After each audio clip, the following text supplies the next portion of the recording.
এই কার গাড়ি? এটা তো সাহেবের গাড়ি। নিচে নাম।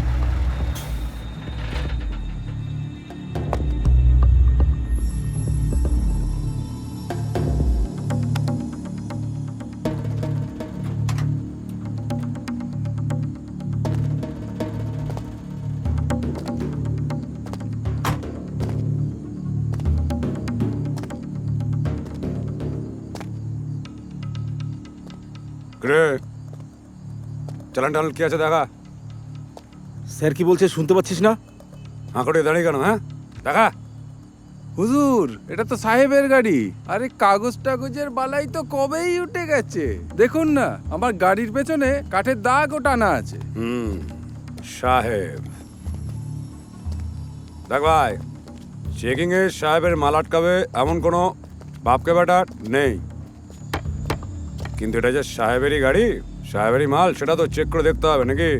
রাতের মধ্যে মালটা না পৌঁছতে পারলে মারা পড়ে যাবো স্যার। দাঁড়া, হ্যাঁ আমি কি অস্বীকার করেছি নাকি? হ্যাঁ, কথা হচ্ছে মনে কর যদি চেক না করে ছেড়ে দিই, আর যদি সামনে কোনো বিপদে পড়িস, তাহলে কি হবে? বেআইনি কাঠ পাচারের অভিযোগে তোর 10 বছরের জেল হতে পারে, জানিস?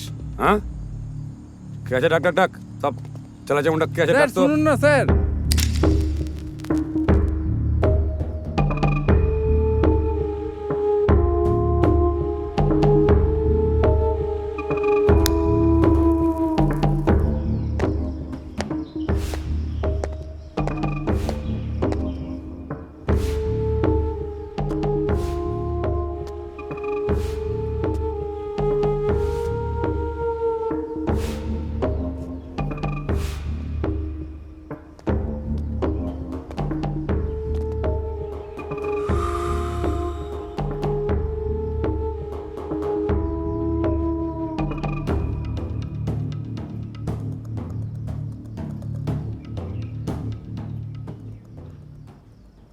কি খবর ব্যানার্জিবাবু?